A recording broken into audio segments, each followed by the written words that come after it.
So, ladies and gentlemen, so I'm very pleased to be with you today and to be with you in presence physically after almost 2 years behind my screen. And honestly, when we look at what we experienced in the last 2 years, it's really impressive. So we have COVID, then we have electronic component shortage, and now we have a war in Europe. And the question is, who could have predicted this? And when we really think about it, it has been predicted.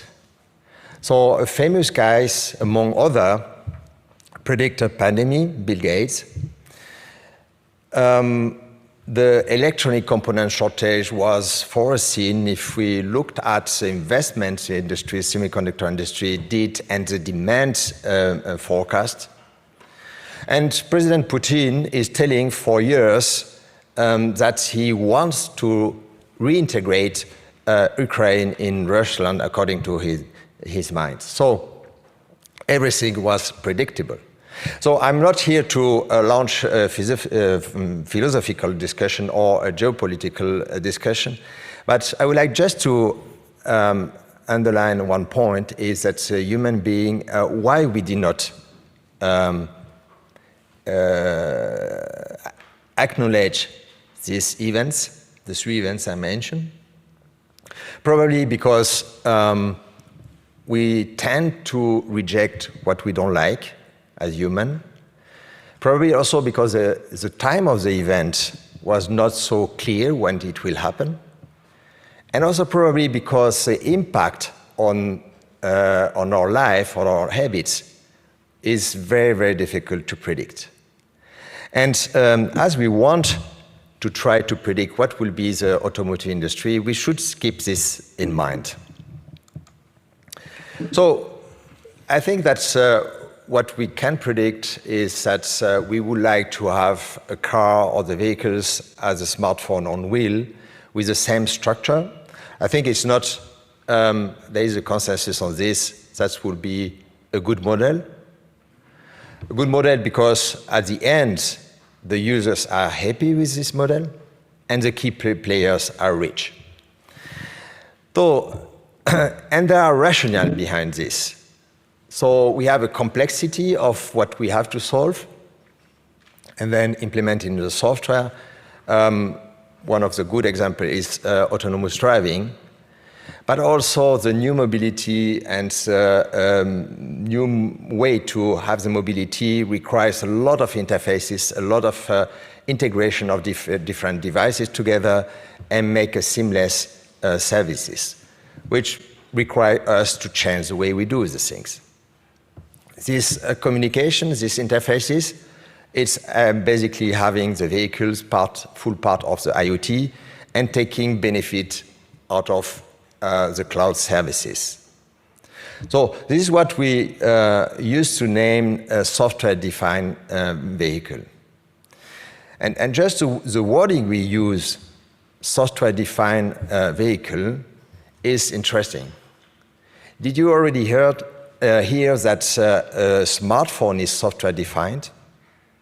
But it is. And it is because it has been constructed per se as a software-defined. Excuse me. Can I take this glass for me? Because it has been constructed and defined as a software-oriented devices. For us in the automotive industry, we must move in this direction. Good. But this leads to a big breakthrough if we want to bring this smartphone on the wheel. Probably the first one is mentioned here.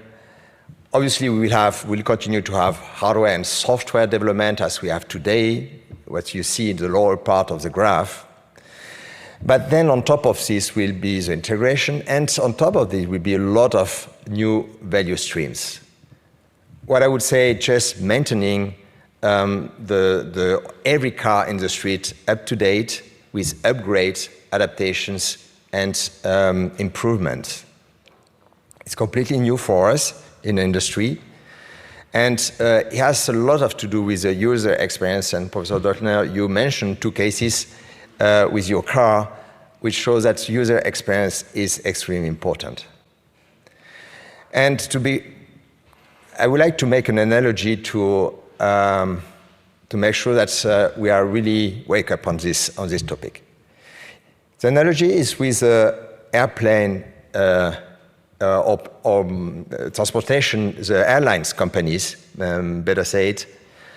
So we are in Germany, I take Lufthansa, but I could take Air France, it's the same issue.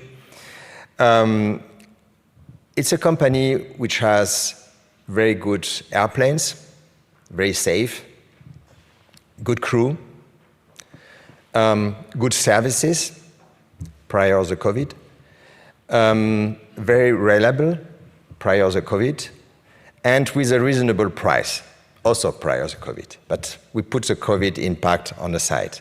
So a very strong company brings the service we expect. And suddenly what pop up companies like EasyJet. And what is, companies just no idea how to operate aircraft. But what is easy in EasyJet or using EasyJet? Is it easy to wait for the embarking standing in a small room for half an hour or even longer? Is it easy to walk under the rain to join the airplane? Is it easy to climb the stairs with the bags to enter in the airplane? It's not easy. But why then? What is easy in using EasyJet? What easy is the way you book your flight. It's a very, very efficient application, very fast, easy to navigate, getting in few seconds a flight, but also a rental car, but also a hotel. And you are pleased with this. If you compare to Lufthansa, and I say it could be another traditional airline, the application is not so easy, it's very slow, and sometimes you get the message, sorry, an error occurred, please restart. And even sometimes you get really frustrated when you get the message, Mr. Tarabbia, please enter your name. So, and the journey starts with booking your flight. And you get upset with this, while all the other parts are very, very good. So today and currently, and you can try, I don't know if you have the same issue, so when you go in the Lufthansa application, every time you switch on, you have to enter your 10-digit customer code plus your password to enter the application. You download your boarding pass, you put your smartphone in the pocket, walk to the entry, you open again, and you have again to enter your 10-digit code and your password. And you get angry. You get angry. Everything can be nice in the plane, the good services, everything. You just get angry. So user experience is extremely important. And the Lufthansa, Air France, and so on, they are not stupid. But probably what they do not have is the focus, the mindset, and the competence to address this part of the business. And this is what I mentioned here. Are we ready to address this part? And it looks like really not with the 2 examples Professor Dottner just mentioned this morning. Are we really taking into account what is the experience of the users in a car?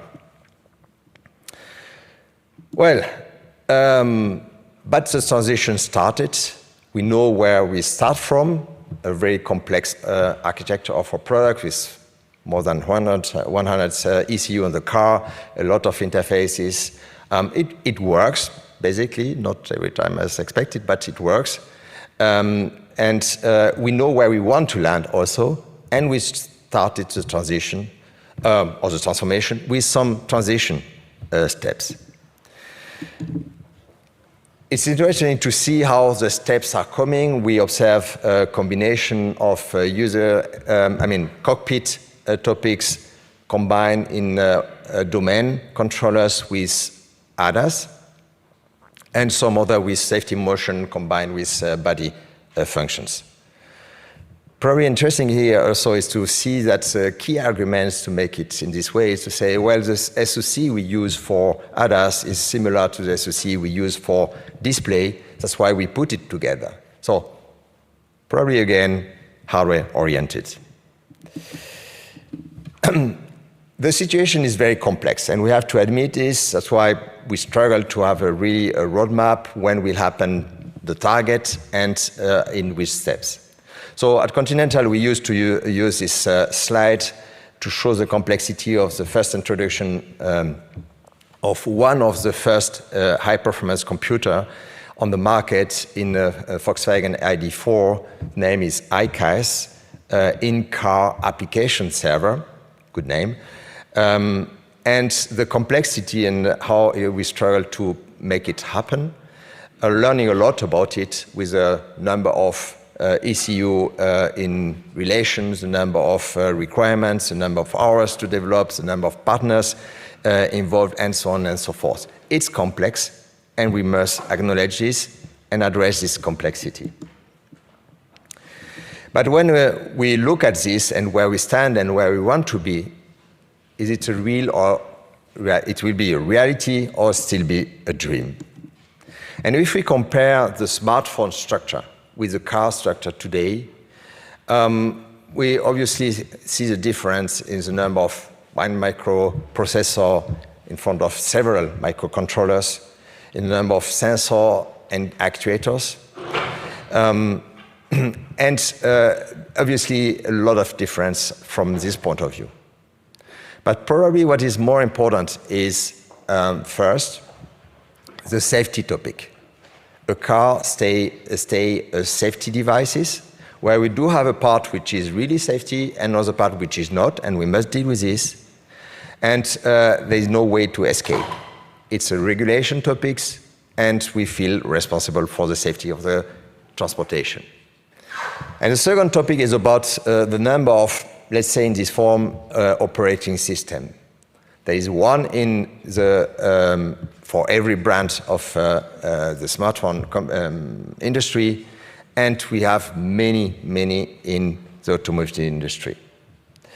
And even more, if we look at the way the operating system are evolving along the years, you took a smartphone, every device can operate with different version of operating system. Every operating system is compatible with many devices, even old one, and all applications are able to work with several devices and several operating systems. So it's very convenient for the users because they don't have to change every time their application or the interface or the experience they have with their applications. But also it's very convenient for the key players which are able to amortize better their investment for every application, for every iOS, or for every device. In the automotive industry, it's not like this. We do have an operating system. It's more than an operating system. I should say the interface between hardware and applications is completely different for a device to another, the way we implement it, and there is no compatibility backward, and we don't manage this at all. Which has an impact on the cost, an impact of the time to market, an impact on even the quality of our products. So based on this, we put in place a tool chain and the process and method and tools to bring all the parts and coming from different key players together and to manage this. But managing this on top with different version variants and compatibility, it's another dimension, and usually we underestimate the effort we need for the tool chain and the process method and tools. Well, if I come back to the operating system, and again, please understand the complete interface between application and hardware. For the smartphone industry, this interface is strictly defined And you cannot introduce any application without respecting all the rules defined by this structure. And the same for the hardware. So the link is very, very well controlled and ensure an operation which works. So we were saying for years that a smartphone, and it was the case, having very often shutdown and issues and so on, now is quite stabilized, and this, we have to admit, working quite well. So this structure is very stable, allows a lot of evolution rapidly, and is very dynamic in terms of innovation for the applications and even for the hardware. In automotive industry, we develop our application mainly based on sensor actuator, and then strongly all the algorithms related to the sensor or actuator or both. And then when we come to say, okay, now these algorithms, you have to implement it in the central domain or computer, then but the access to the hardware is fully part of the design of my product. Then if you give me now constraint how to access to this, it doesn't work, or I have to redevelop my product. And this is true for every tier one, and this is true for every services to any OEMs. So very different starting point. The question is how we could move to the right path where we would have a very standardized interface between hardware and software, and how we can manage this. So to make it happen, our dream, we need this. The question is how we can manage that. And here we see that the OEMs are working with all the tier one with all the OEMs, and then going to the tier two. This no standardization at all. Some OEMs started to say, okay, we want to define a standardization, and we will force all our suppliers or partners to apply this standardization. It's basically a good idea to standardize, but we don't solve all the problems, because every tier one will have to adapt to the standardization of OEM A, to OEM B, to OEM C, because everyone has his or its own standardization.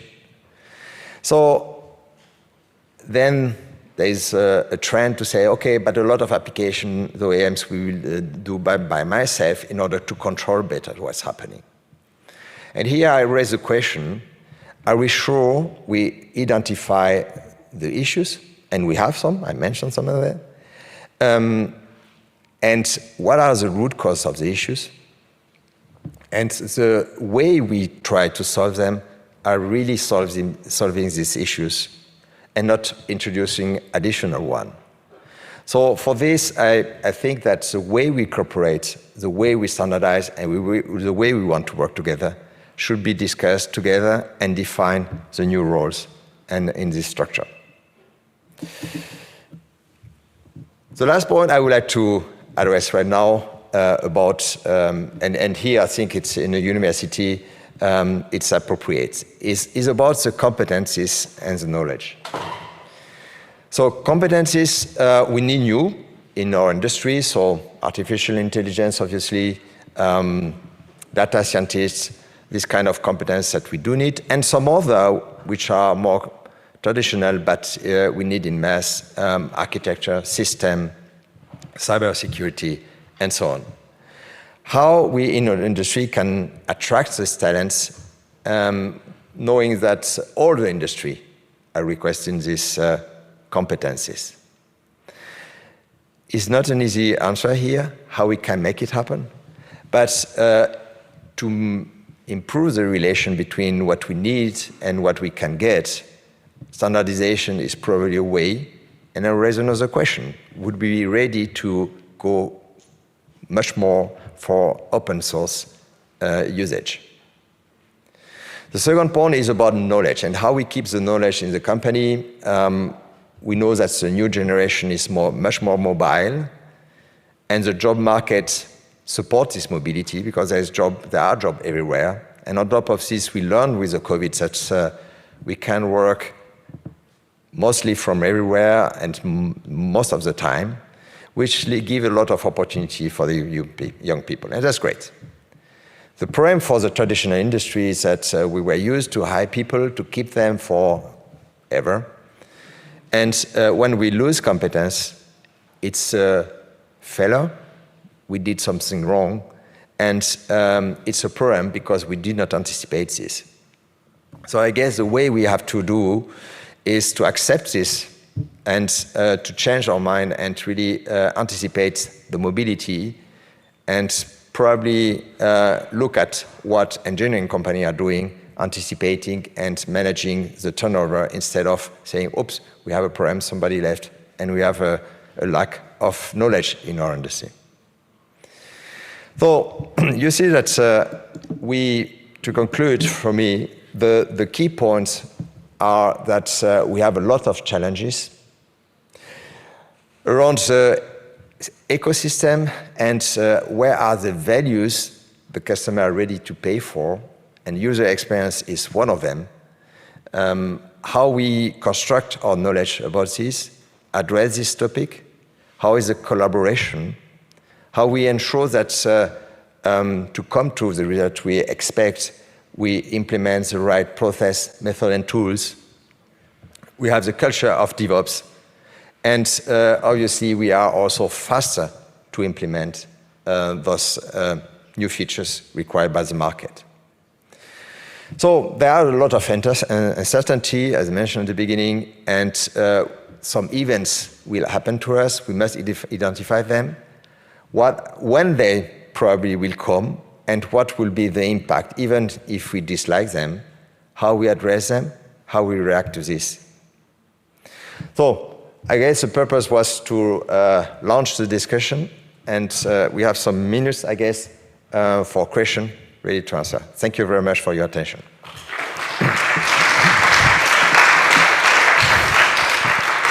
Thank you very much, Jean-Francois of Continental. I see a question here.